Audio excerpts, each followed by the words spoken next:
Good morning, everybody. How you doing? I was gonna just go ahead and make my coffee, but then I thought, you know what? I like to bring them in on my little coffee and tea escapades. So I'm gonna go with the coffee today. I feel very calm. I don't feel jittery like yesterday. So we're gonna go ahead and do the caffeine. Well, black tea and green tea, they have caffeine too, but they don't have as much caffeine as the Rockstar coffee, you know what I'm saying? And I actually have a love-hate relationship with coffee.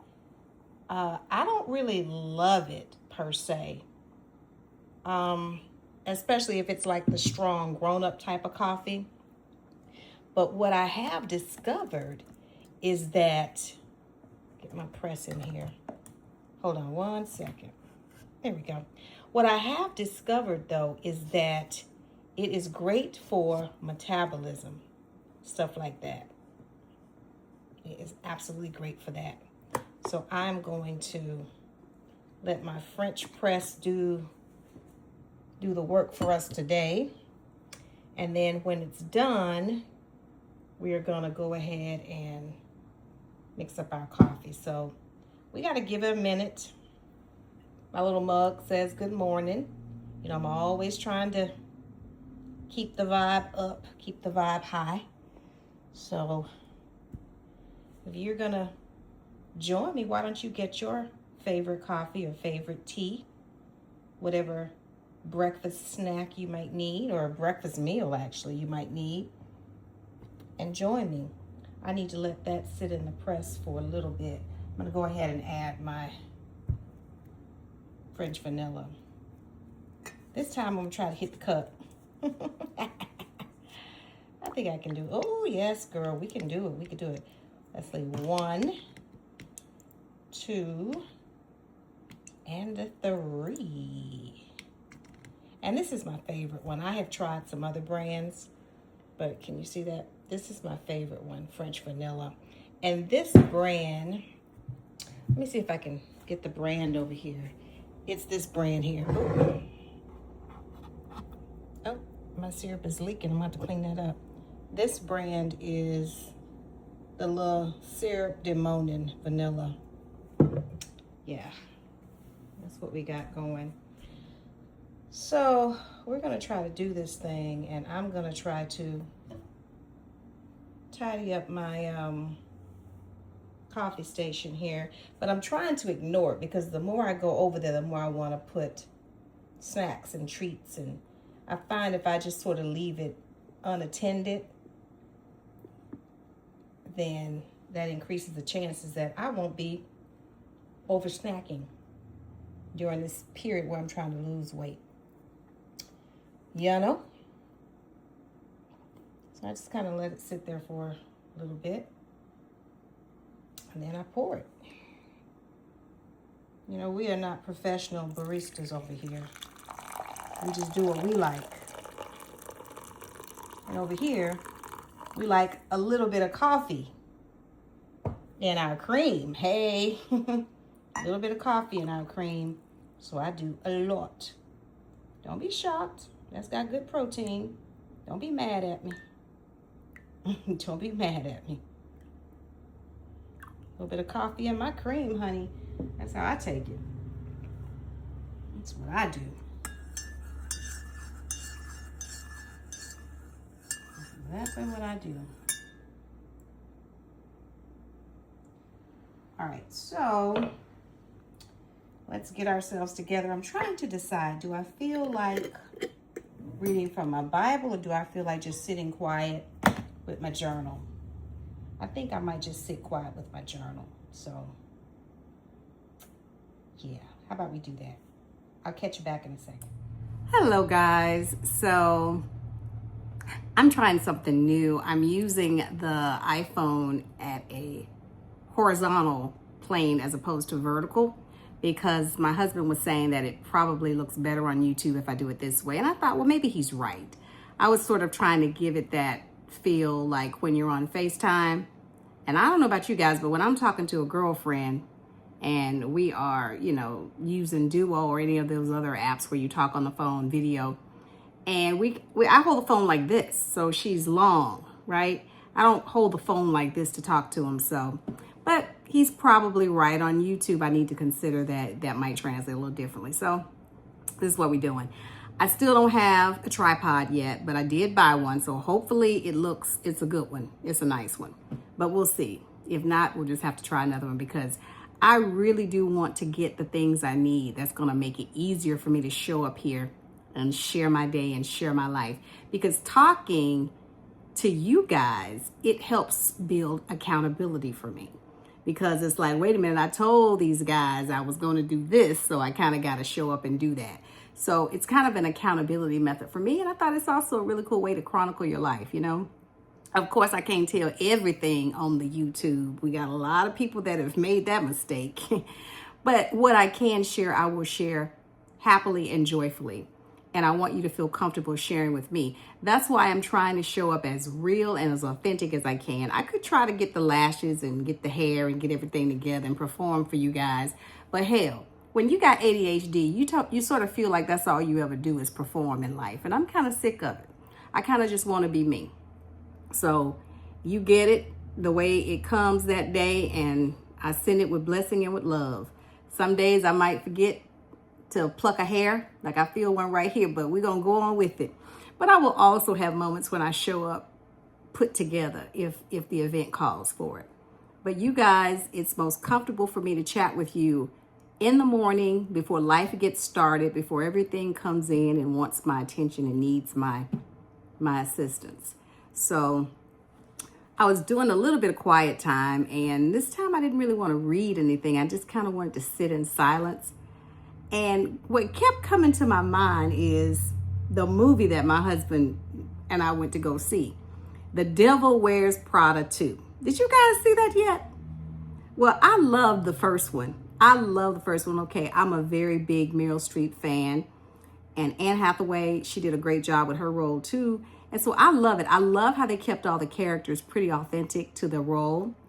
And I was just pondering in quietness, and the line of Meryl Streep, I don't want to give too much away for those of you guys who haven't seen it yet, but the line where Meryl Streep, she's in the car in the back seat with Anne Hathaway's character. I can't remember her name right now for some reason.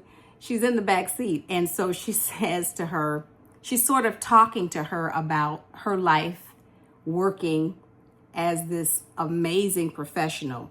Now, she has always had a husband and two daughters, twins, if you can remember. And so she addresses it by saying something to the effect of, we have to start being more honest with people, and I think with young ladies, about the cost of this life. Now, she's talking to Anne Hathaway's character, who has never been married at that point, who has no kids, and she's probably, I would imagine, in her 40s, because the first one was like almost 20 years ago. So I imagine the character's probably in her early 40s. And Meryl Streep's character's probably like in her late 60s, early 70s, because, 20 years have basically passed, something like that. And so she says that we have got to start being honest with young ladies, that there is a cost to it. That she hadn't always been able to be there for her daughters, and I suppose be there for her husband. And then she turns with a smile that only Meryl Streep can do and say, "Oh, but I so love to work. Oh, I love it." And that just sort of just made me go, I think I finally get it. And what I mean by that is some ladies love working. They love contributing to something that they perceive as bigger than themselves. They like the grind. They like the hustle. They want to be able to get up. They want to be able to interact with adults. They want to work together in teams. They want to do all that. And then you have other ladies that would prefer being at home, structuring the family, dealing with the dynamics there, maybe interacting at a community level, soccer clubs and Girl Scout, Boy Scout type things. And so you just have those differences. And it was as if in that moment she was sort of explaining feminism. And she was in that just one sentence. Whoever wrote that line, I thought it was brilliant. She was able to express what makes feminism great is that we have a choice as women. But then she was being honest about the cost, because we haven't really been honest about that. And a lot of ladies show up like, well, okay, where's my husband? Where are my children? And they don't have them. And they're like looking around and they're like, well, I want somebody to share this success with, and they don't have anybody. So I really thought that was very interesting for Hollywood to do that, because I know Hollywood has not been a big fan of stay-at-home mom types in the past decades, like maybe the last 30, 40 years. They haven't been a fan of that. And so to sort of see that, I thought that was really cool. And I got to thinking about my own life. And I thought two things. I thought, well, first of all, most women that are working, we're not in a job like what Meryl Streep has. If we could have jobs that were that glamorous and that high society, maybe a lot of women would like that. They probably wouldn't like the stress that goes with it, but they would like that, that being able to have that kind of income and to, be revered like that. But most people are working at, small jobs. They're in the administrative secretarial pool.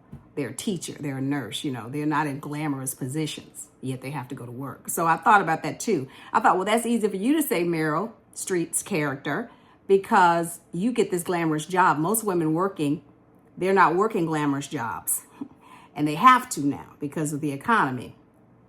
But I remember back over my life and I thought, well, you know what, how do I feel about that? And I want to know how you feel about it. And I thought about it. I have always worked, and I have 2 grown sons. And there was a season when my eldest was about 6 months old when I did not want to go back to work. Something about seeing that little kiddo, that innocent, that I was supposed to now take him and turn him over to somebody that I barely knew. Oh, you got to be kidding me. But my husband was very upfront about it. He said, well, you got a lot of skills, and I really don't want you to just come out of the workforce. So he was like, no, you really need to work.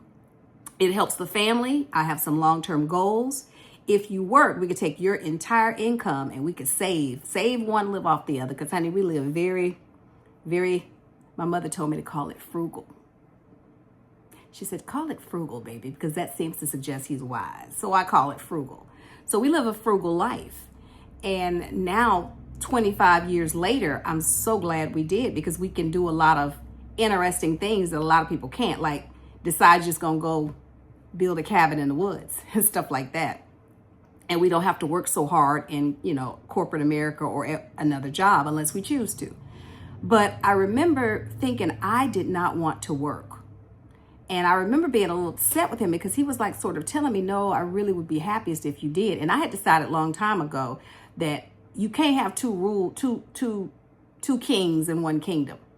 And so I had tried to be a modern submissive wife, I guess I should say, because it probably wasn't true submission, but a modern submissive wife as much as I could. And I said, you know what? We are both very strong personalities. He's a strong personality. I'm a strong personality. If we both try to rule the roost, that ain't going to work. We're going to have to divide the kingdom. And I did not want to do that. And so I said, okay, I'm going to try as much as I can to defer to him and listen to him, since I thought he was smart enough for me to marry.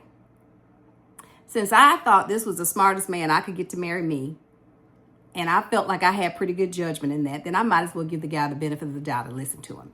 And so I did, and so I stayed in the market. Now, I will be honest with you, as I was with him. There were times when it got to be very difficult, and now it's probably because I have a little ADHD going on, but I think this is for most women. It's hard to be in these jobs and to give 100% at your job, and then 100% to your children, and then try to find 100% to you, because that's 300%, and we don't have that. And I remember there would be times when my job got so intense and the paperwork was just crazy.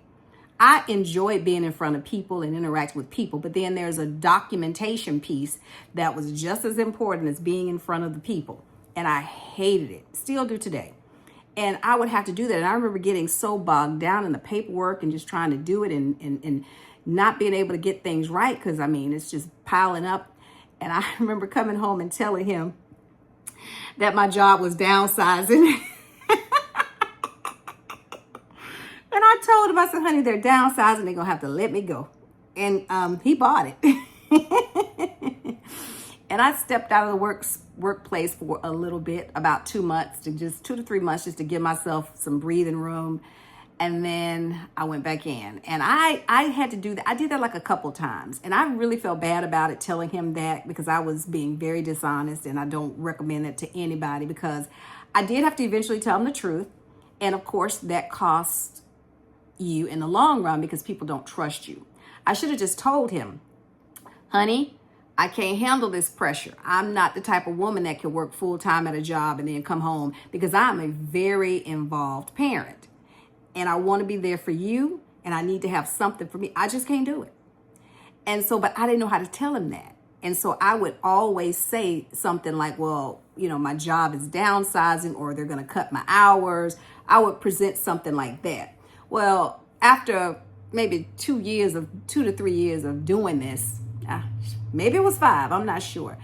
After, doing that and going back and forth, I finally got the guts up to tell him that, honey, I really don't think I can do this job full time and be the type of parent mother you want me to be for your children.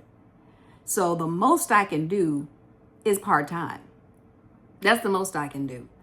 And I remember him saying, well, that's fine. That's good. That we'll work with that. And so that's what I did. And so for the first 15 years, probably longer than that, of the marriage, I went to work mostly part-time, but I really wasn't doing anything to make a significant contribution to the family household, other than maybe groceries here and there, and, buying things. Maybe my husband didn't think something was, within the budget, and I would say, okay, here, I have this extra, we can get it with this, vacations and savings, of course, and savings. And we just lived like that, and we lived very small. And it worked, because I was able to stay in the workforce, which was really a good thing now looking back. And I was able to be home with my children. And because once they get into public school, that's 6 hours. You can go do something else. You can build a business. You can do whatever you want to do. You don't have to just be at home. You could do other things. But I guess I'm kind of all over the place today trying to share this experience. But I think the thing I want to ask my ladies out here is, which side of the equation are you on with this issue? Are you the type of female who really loves her work, that you feel passionate about it, it gives you energy, you're not drained? In fact, when you don't go to your job, you're drained. You know what I mean? When you don't get outside the home and have adult interaction, and you're working on a project with a team, and you're doing things and you're making income, that when you don't have those things going on in your life, you don't feel good. Like a big thing for me, I'm cutting into this, a big thing for me is I didn't like going to somebody else for money. That was hard for me. I was very independent. I got that from my mother. She had to be, though. Well, I'll tell you about that later. But I didn't like going to anybody else for money. And so that would have been hard for me to stay home with a husband and then have to go to them for money. Even though I was cleaning the house, even though I'd be cooking, even though I'd be taking care of the children, even though I'd be trying to keep myself presentable so that I could still be attractive, I would still have difficulty, if I didn't make the money. So that was my controlling issues there, not his. But are you that type of woman that needs to be working outside the home to be a better mother? Or are you that type of woman where working outside the home is really just energy draining, sucking all the life out of you, that by the time you come home, you don't have nothing else to give your family, and you wish that you could snap your fingers and go back to 1955 and just have the men do it, and that you would happily have meals prepared with your apron on, like June Cleaver, okay?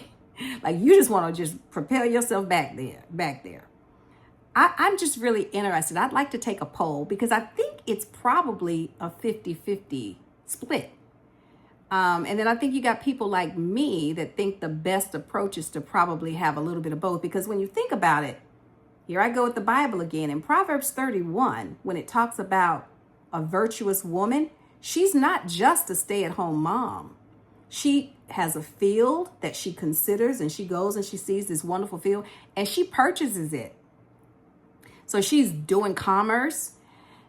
She's buying and selling. Where she get the money from? Maybe she got it from her family, but nonetheless, that she seems to suggest that she is doing some form of business transaction. And then with the money, I imagine it talks about how she has her family, they're clothed in purple, I think it said. So they don't have any fear for winter because they've got their clothes. And she gets up early and she prepares food for the house and for the servants and things like that, people that have to work.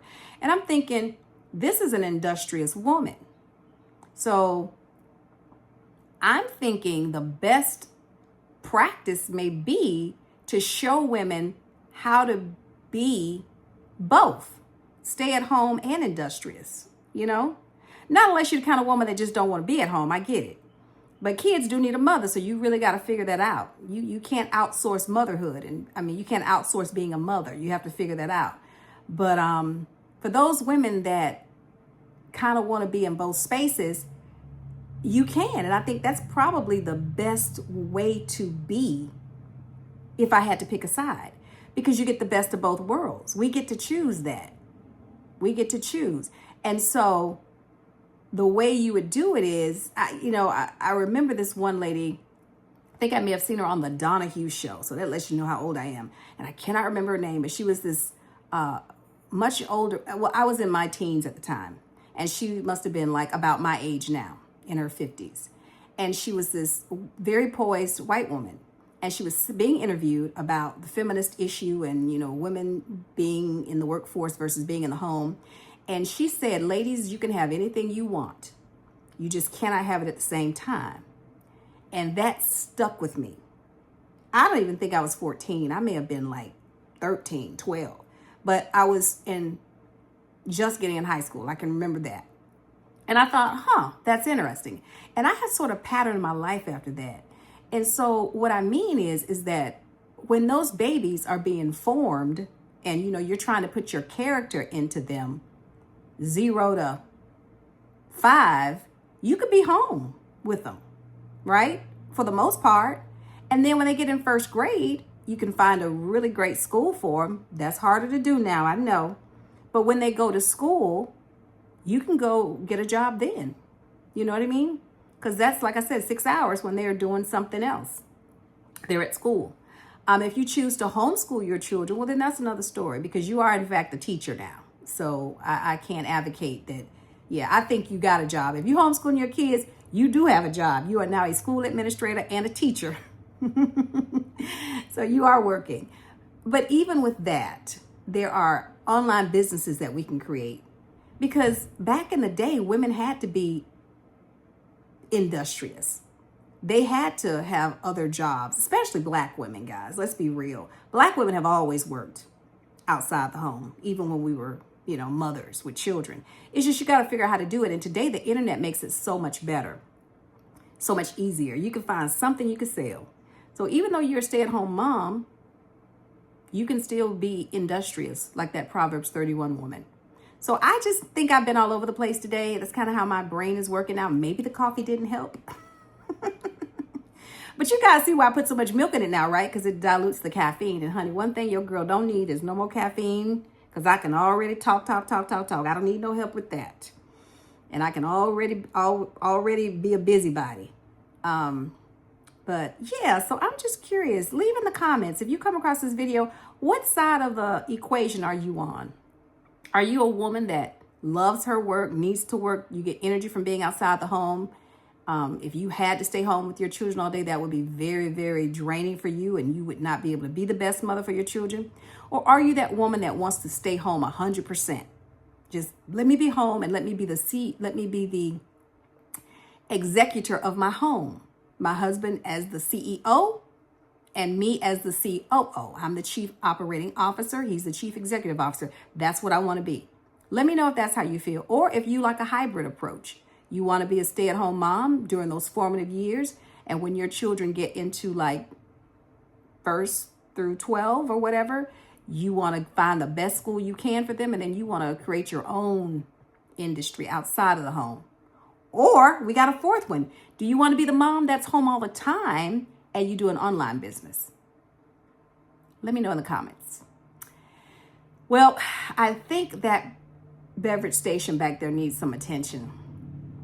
It's old, it's sentimental, so it's all chipped up. It looked rustic when I bought it. Just now it looks even more rustic, but I don't want to buy any more furniture because the cabin's going to need furniture that's totally different from anything I would put in a regular house anyway. So we'll tell you more about that later because they are making great strides. And I told my husband, he's out there today, take some pictures. He took a video, so I would love to upload it, but I got to make sure he's comfortable uploading a lot of stuff. So, but I told him, if you could, snap a pic, because inquiring minds want to know. They want to know how much progress we're making.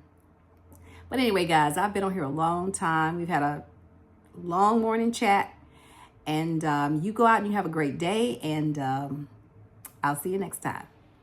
Bye now.